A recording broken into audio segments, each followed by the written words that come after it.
Hola, ¿qué tal? Muy buenas noches. Bienvenidos una vez más a Escribe y Lea, este espacio que les proporciona el canal educativo y donde abordamos el arte, la historia y la cultura universales de una manera amena, singular, única y donde todos ganamos en conocimiento. Para que así continúe nuestro espacio, contamos con un prestigioso panel de profesores universitarios integrado por el doctor Raúl Lombana, el también doctor Félix Julio Alfonso López y el máster en Ciencias Históricas Dagoberto Rodríguez Abrantes. Profesores, muy buenas noches. Un verdadero placer compartir una vez más con ustedes. Bueno, entrando ya en materia, les indico a los telespectadores que tendrán como cortesía de nuestro programa una información previa en pantalla que les va a ayudar en su indagación personal. Bueno, este tema ha sido enviado por Javier García, residente en La Habana Vieja, aquí en la capital nacional. Y se trata de un documento histórico que debe comenzar a determinar el profesor Lombana. Sí, gracias, Ramón. Documento histórico producido en nuestra era. ¿Correcto? Con posterioridad a la edad antigua. Sí, profesor. Con posterioridad a la edad media. También. Posterior a 1789. No es posterior, profesor, a esa fecha. O sea que estamos hablando de un documento histórico entre los siglos XV y XVIII. Exactamente. Pudiéramos hablar de un documento histórico que es una publicación. Es un documento histórico que es una publicación, pero con unas características especiales. No tiene periodicidad, entiendo entonces, ¿no? No la tiene. Es una publicación de carácter político. Exactamente. Y ese carácter político está relacionado con algún hecho relevante que es el que justifica la existencia de esa, tiene usted razón, de esa publicación. Así es. Pudiéramos pensar incluso que además del carácter político tiene carácter jurídico. Pudiese tenerlo. O sea, estamos hablando entonces de un tratado. Una especie de tratado. Especie de tratado. Sí, sí. Bueno, este documento es euroasiático. Euroasiático. Europeo. Europeo. De la Europa continental. Correcto. De países con costas. ¿Tiene costas? Porque obviamente estamos hablando de un documento que involucra a más de un país. No, en este caso no. Ah, ya, en este caso no. No. Es un documento que involucra a personas, no a países, a personas. Exactamente. Ya. Vamos a ver el país. El profesor Félix Julio se había quedado en Europa. Es un con costas. Sí, con costas al Mediterráneo. Tiene costas al Mediterráneo. Un país peninsular. No es peninsular. Ah, caramba. Esto es un documento histórico francés. Francés. Es un documento del siglo XVIII. Siglo XVIII. Puede involucrar ya lo que vendría a ser a finales del siglo XVIII los inicios o el preámbulo de la propia Revolución Francesa. Pudiera ser. Pudiese ser, claro. Pudiese ser. Pudiese ser. Y quizás sea. Bueno, usted me pregunta, yo le Sí, digo. tiene que ver de alguna manera con lo que va a ser la Revolución Francesa. Ajá. Sí, pero hay un problema. Yo le pregunté a usted si es posterior a 1789.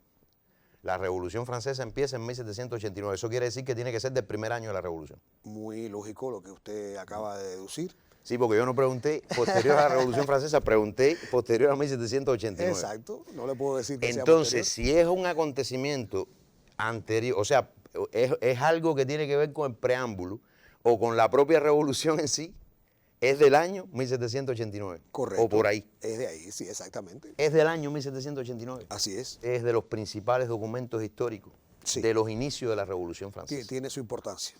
Estamos hablando de esta etapa que está, por ejemplo, entre... Así que la Declaración de Derechos del Hombre y del Ciudadano, que es del 89, es en agosto. Ese es 26 de agosto. Pero antes está el juramento de juego de pelota. Y antes están todos los documentos que tienen que ver con la convocatoria al tercer estado, a los estados generales, que son varios. Ya, y usted dice que tiene que ver con los momentos iniciales, claro, de la... Sí. Los momentos. Ramón tiene que ver con esto de el papel que va a jugar, por supuesto, y el llamamiento al tercer estado, a los estados generales. Tiene que ver. Estoy bien yo cuando sospecho que es por ahí, por ese tema. Está bien encaminado. Porque todo eso después va a ir a parar a la Asamblea Nacional que se va a erigir constituyente, o sea, para hacer una constitución.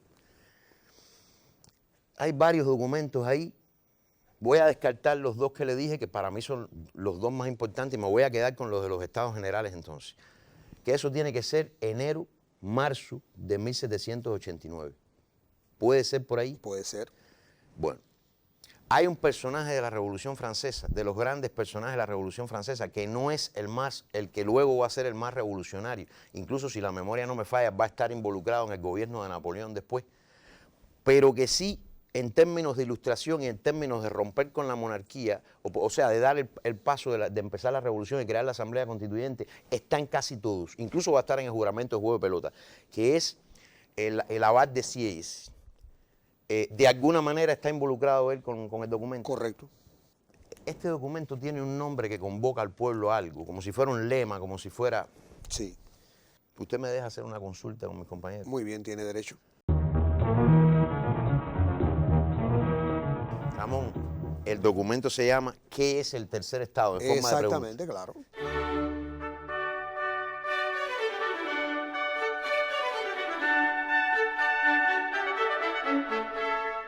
Documento elaborado por el abad de Sieyes, que es además un gran intelectual, personaje en ese momento de la revolución, revolucionario. De hecho, no guarda mucho liderazgo, pero lo alcanza a raíz del...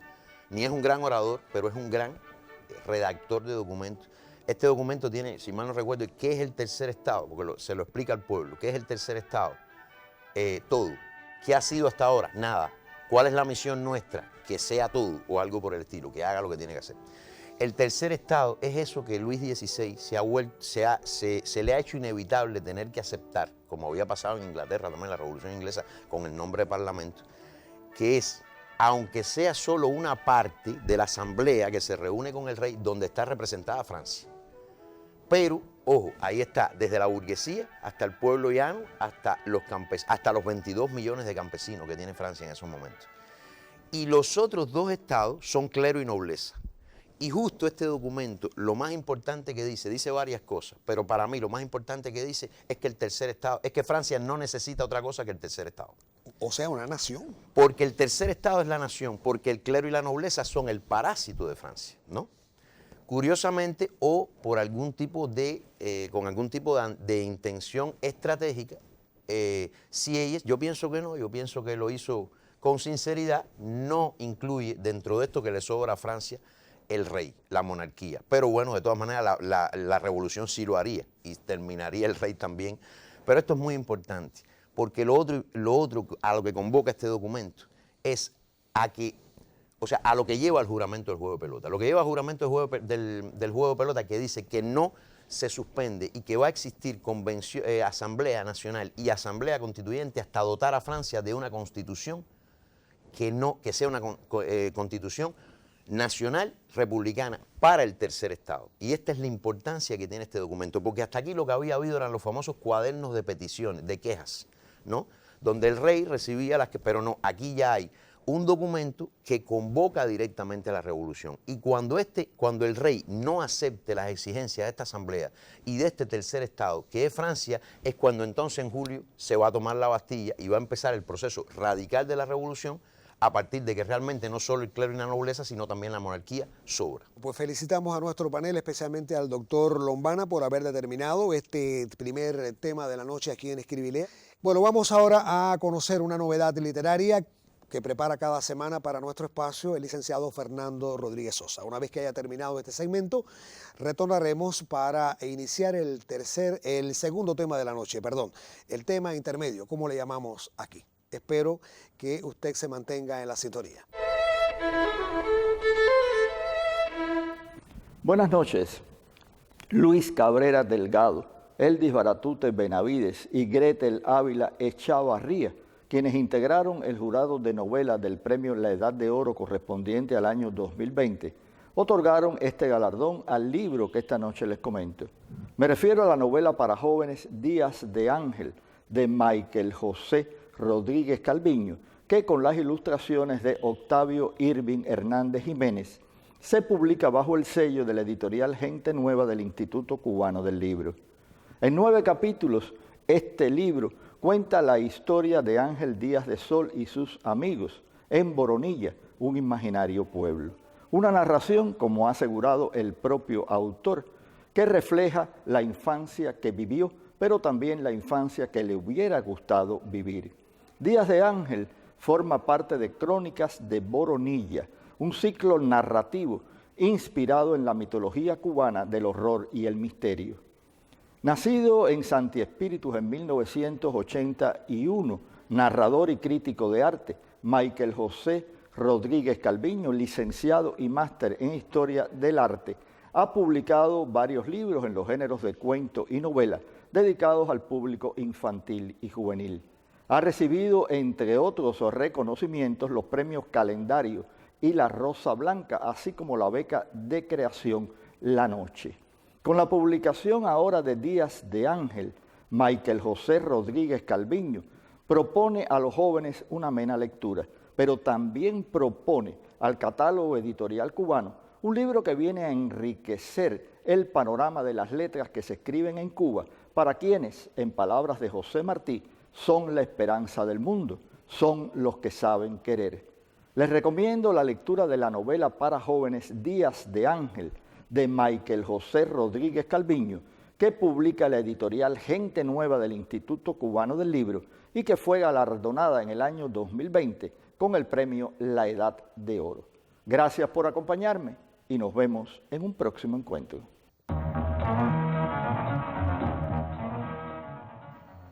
Les agradecemos la preferencia de cada miércoles a través del canal educativo, sintonizando nuestro espacio, y vamos a entrar ya en el tema intermedio de la noche. Este no tiene información previa y ha sido remitido por Eriel Martínez, que vive en esta propia zona del Vedado, aquí en el municipio Plaza de la Revolución, ciudad de La Habana. Un lugar histórico, profesor Félix Julio, y a usted le corresponde iniciar esta ronda de preguntas. Ramón, este lugar histórico se encuentra en la parte sólida del planeta. En la parte sólida. Se encuentra en América. En América. En América Latina. Sí. Insular. Insular. Cuba. Es en Cuba. Alcanza su historicidad en algún momento posterior a la llegada de los españoles a Cuba. Sí, claro. Es decir, estamos hablando de un lugar que tiene relación con los siglos coloniales cubanos. Así es. Es decir, no estaríamos buscando ya aquí ningún lugar que tuviera que ver con la etapa posterior de las guerras de independencia, ni nada de esto. Ajá. La conquista y colonización de Cuba comienza en el siglo XVI. Este lugar histórico está vinculado a este contexto. Sí, claro. Este lugar histórico existe todavía. Sí, existe. Existe todavía. Sí. Y es un lugar donde hay construcción de la mano del hombre. Correcto. No hemos precisado bien el siglo No, no se ha todavía. precisado. Propuse un periodo que va de 1492 a, digamos, 1515, que es el momento en que termina la fundación de las primeras villas de Cuba. No, no, profesor. Es posterior. Ya. Se hace histórico este lugar después de 1515, Correcto. cuando han sido fundadas todas las villas. Sí. No tiene nada que ver con la fundación de las villas. No, para nada. No tiene nada que ver con la fundación de las villas. Y este lugar, Ramón, en este lugar ocurrieron hechos trascendentales, importantes.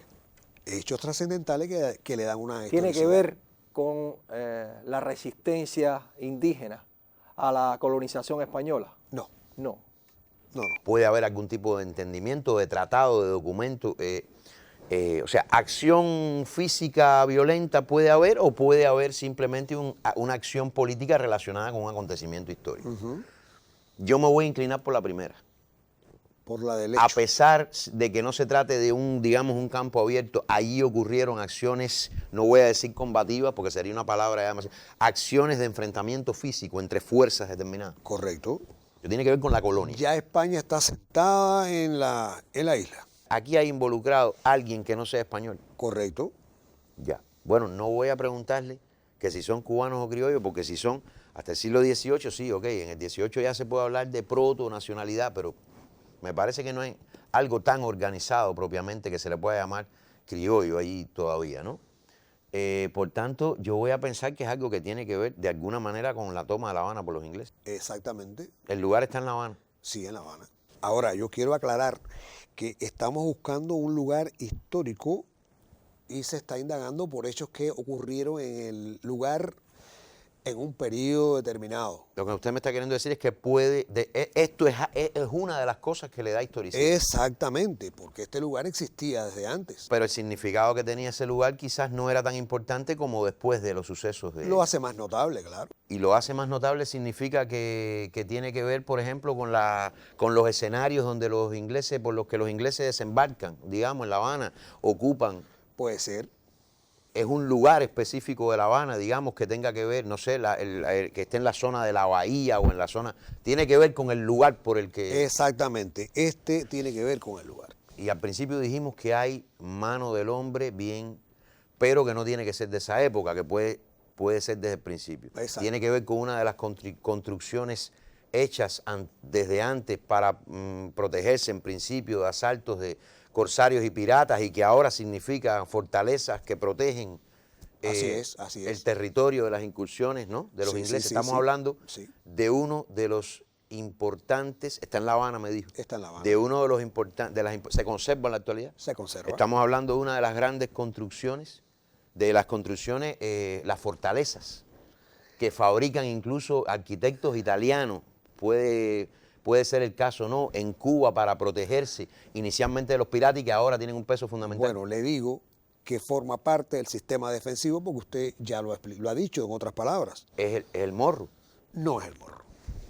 El sistema defensivo de la ciudad tenía pequeños fortines y pequeñas torres de vigía que iban desde Bacuranao hasta la desembocadura del río Almendares.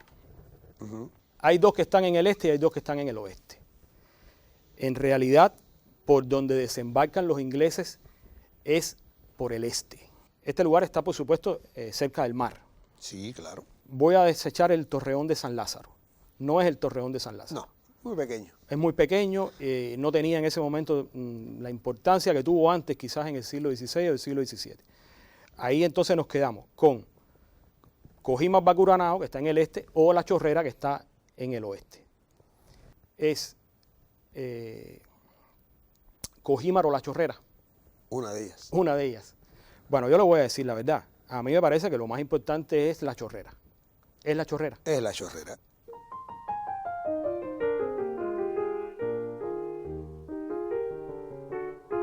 El pequeño fuerte que se encuentra ahí, que tiene ese nombre tan poético, Santa Dorotea de la Luna de la Chorrera, pero como es muy largo, las personas le dicen simplemente La Chorrera, era uno de los bastiones militares de la costa en ese sistema defensivo que estaba formado por los grandes castillos y también por estos pequeños baluartes que se mantenían a lo largo de toda la costa, y que en el caso particular de La Chorrera, en la desembocadura del río Almendares, está protegiendo una vía de entrada a la ciudad muy importante. En esa época todavía el río Almendares era navegable en una buena extensión, y además protegía una zona de la ciudad que se conocía con el nombre del Monte Vedado, donde no se podían hacer construcciones ni caminos, porque justamente era como una especie de zona marginal de la ciudad, pero que tenía que cumplir también una función defensiva en determinado momento. Es un lugar que hoy tiene otra función, una función creo que turística, y todavía se puede observar el fuerte original de planta cuadrada y admirar ese lugar también como parte de la historia colonial de Cuba. Estamos felicitando a nuestro panel, especialmente al doctor Félix Julio, y sin pérdida de tiempo vamos a nuestro momento musical. Aquí les esperamos para el último tema de la noche. Por favor, mantenga la sintonía con el canal educativo y su espacio Escriba y Lea.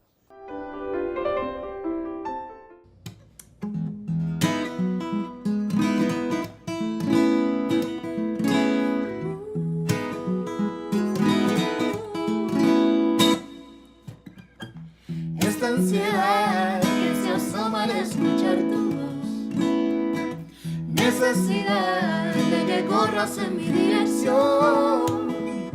Tantas razones me hacen convivir con mi egoísmo, Que hasta llegado a pensar que tú sientas lo mismo. Causalidad al mirar con la misma intención, tan natural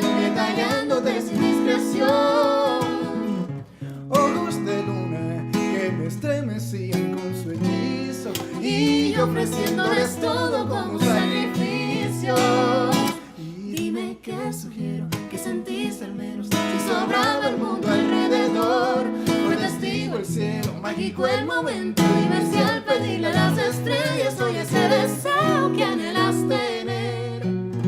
Porque el mío al menos será siempre encontrarte otra vez. Porque el mío al menos será siempre encontrarte otra vez.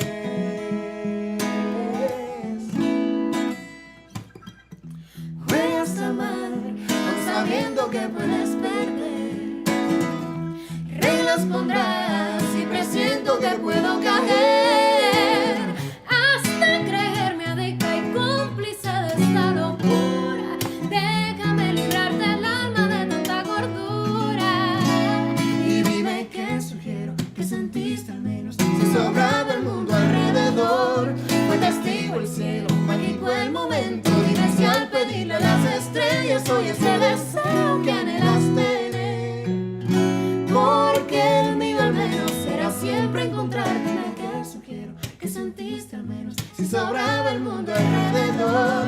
Fue testigo el cielo, mágico el momento, dime si al pedirle a las estrellas soy ese deseo que anhelas tener. Porque el mío al menos será siempre encontrarte otra vez. Porque el mío al menos será siempre encontrarte otra vez. Será siempre encontrarte otra vez. ¿Qué sentiste al menos? Será siempre encontrarte otra vez. Será siempre encontrarte otra vez.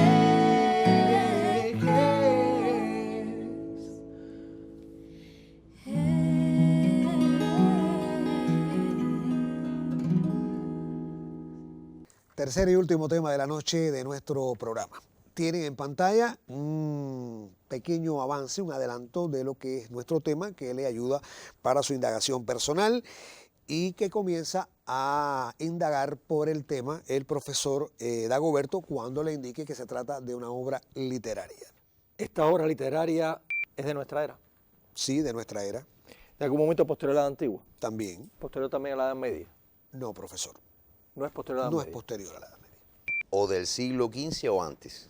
Así Porque es. la Edad Media llega hasta el siglo XV. Así es, así Bueno, según algunos criterios, por lo menos por nuestra convención. Está producida en el continente euroasiático, es. Sí, euroasiático, europeo, europeo. en la Europa continental. No. No pertenece a la Europa continental. De la Europa insular, ¿Correcto? de las Islas Británicas. Así es. Es una obra de ficción. Sí, una obra de ficción. O sea, no estamos hablando de obras literarias de carácter reflexivo, No. sino de una obra de ficción que puede ser en verso o puede ser en prosa. Exactamente. Y esta obra literaria tiene una connotación importante en el momento en que se escribió. De cierto modo refleja ciertos elementos de la historia. De ese momento De ese histórico de momento. Inglaterra. Exactamente. Es una obra lírica, Una obra lírica. es una obra en verso, En verso. es un poema épico. Sí. Es el Beowulf. Sí. Ah, caramba.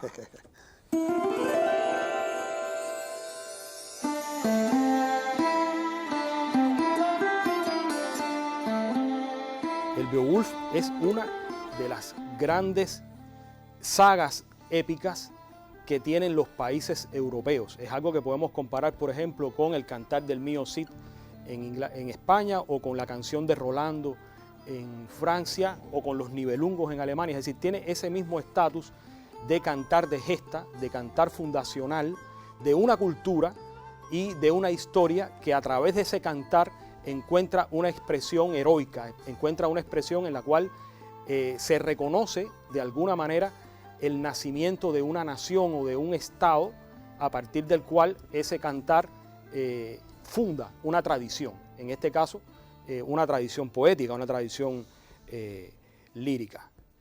Es lo que podría decir. Seguramente mis colegas podrían decir algo más. Muy bien. La historia británica la marca la conquista normanda, Claro. en el siglo XI. Después de la conquista normanda hay formación del inglés moderno, ¿no? con elementos franceses, con todos los elementos franceses que tiene el inglés moderno. Y entonces esto es una obra que está escrita en inglés antiguo. Claro. Por tanto, es de la etapa, obviamente, anglo-juto-sajona o anglosajona, y eso la ubicaría entre los siglos 8 y 10 quizás, ¿no? Sí. Pero a la vez tiene otra complejidad, y es que es una obra que, y por eso la pregunta de Félix, no se refiere a un hecho histórico concreto, sino a un elemento mitológico. Incluso el personaje no tiene por qué existir. Se puede parecer a muchos héroes legendarios vikingos o que las sagas no dejan claro, pero lo que sí tipifica al legendario héroe Claro. que puede haber seguido la Mítico. población mítico de la época. Pero lo otro curioso es que la historia ocurre en Escandinavia, o sea, todavía no se ha separado el componente nórdico-danés o noruego-danés de lo que, no hay una plena conciencia todavía de lo que es o de lo que va a ser Inglaterra. Sin embargo, a partir de ahí es que se puede hablar de una literatura. Es curioso porque en el campo literario entonces sí se dice que a partir de ahí en inglés antiguo aparece la literatura británica y la literatura quizás ya con un componente nacional. Estamos felicitando a nuestro panel, especialmente al profesor Félix Julio Alfonso López. Y bueno, indicar que este fue un tema enviado por Agustín Guevara desde la ciudad de Santiago de Cuba, no lo habíamos dicho, y estamos, bueno, pues justamente ahora reconociendo a este colaborador de nuestro programa. Punto final para Escribilea esta noche. Gracias, profesores, que tengan una semana muy feliz, igual que el resto del equipo, y a usted le esperamos el próximo miércoles para retornar a abordar el arte, la historia, la cultura universales de esta manera singular, amena, única e interesante en que lo hacemos aquí en Escribilea. Gracias por su mirada.